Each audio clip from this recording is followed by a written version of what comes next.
Hello everyone, welcome back to my another brand new blog. So এই শাড়িটা হচ্ছে আমার আম্মুর শাড়ি। বেশ কিছুদিন যাব আমি ভাবছিলাম এই শাড়িটা দিয়ে ঠিক কিভাবে স্টাইল করে পরলে এই শাড়িটার একেবারে প্রপার ডিজাইনটা বোঝা যাবে। পরে চিন্তা করলাম এত ভেবে আর কাজ নেই, বের করে পরে স্টার্ট করে দিই। সো অটোমেটিক্যালি একটা স্টাইল মাথায় চলেই আসবে। শাড়িটা পরে নিজেকে দেখার পর তো নিজেকে প্রচুর কমপ্লিমেন্ট দিচ্ছিলাম। আমি তো আগেও অনেকবার বলেছি আমি হলাম self obsessed. So that's why আমার যখন নিজেকে সুন্দর লাগে তখন নিজেকে কমপ্লিমেন্ট দেওয়া থেকে আর বিরত রাখতে পারি না। একবার তো ভেবেই নিয়েছিলাম যে মেকআপ করবোই না, বিকজ উইদাউট মেকআপই আমার নিজেকে দেখতে ভালো লাগছিল। সত্যি বলতে আমাদের মেয়েদের কিছু কিছু ড্রেস শাড়ি এমনও থাকে যে যেগুলোর সাথে মেকআপ না করলেও এমনিতেও দেখতে ভালো লাগে, বাট তবুও মাঝে মধ্যে হালকা পাতলা মেকআপ করতে হয়, বিকজ ওই যে মনের শান্তি বলে একটা কথা থাকে। আর যারা আমার মতো সাজতে পছন্দ করে, নিজেকে সুন্দরভাবে দেখতে ভালোবাসে, তো তাদের জন্য কি কোনো রিজন লাগে সাজার জন্য? No way.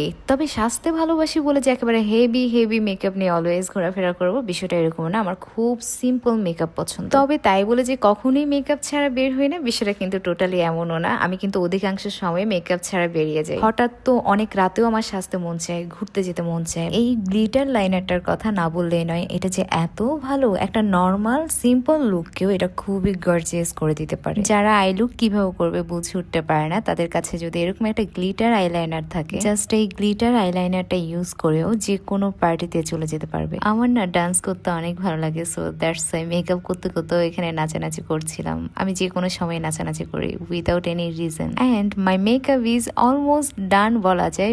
অলমোস্ট ডান বলার কারণ হলো আমার মনে হচ্ছিল কপালে একটা ছোট্ট টিপ লাগালে বেশ ভালো দেখাতো, আর তাই কপালে একটা টিপও লাগিয়ে নিলাম। নয়তো পরে ভিডিও দেখবো আর চিন্তা করবো যে ইস, কেন যে টিপটা লাগালাম না। এখন আবার ভিডিওতে ভয়েস ওভার দিতে দিতে আফসোস করছি এটা নিয়ে, যে যদি কয়েকটা ফুল থাকতো আমার কাছে, তাহলে কিছু ফুল দিয়ে খুব সুন্দর করে একটা হেয়ার স্টাইল করলে আরো বেশি ভালো দেখাতো। এখন ভয়েস ওভার দিতে গিয়ে আমি খেয়াল করলাম আমি তো হাতে চুড়ি পরিনি। ও গড, আসলে তখন এত তাড়াহুড়ো করে ভিডিওটা মেক করেছিলাম, আমি সব কেমন যেন গুছিয়ে করতে গিয়েও অগোছালো হয়ে গিয়েছে, বিকজ এরপর আমাকে টিউশনে অ্যাটেন্ড করতে হতো। সো দ্যাটস ওয়াই আমি খুব তাড়াহুড়ো করে করছিলাম। আর এই ছিল আমার অগোছালো একটা মেকআপ ভিডিও। দেখা হবে নতুন আরেকটা ব্র্যান্ড নিউ ব্লগে। আল্লাহ হাফিজ।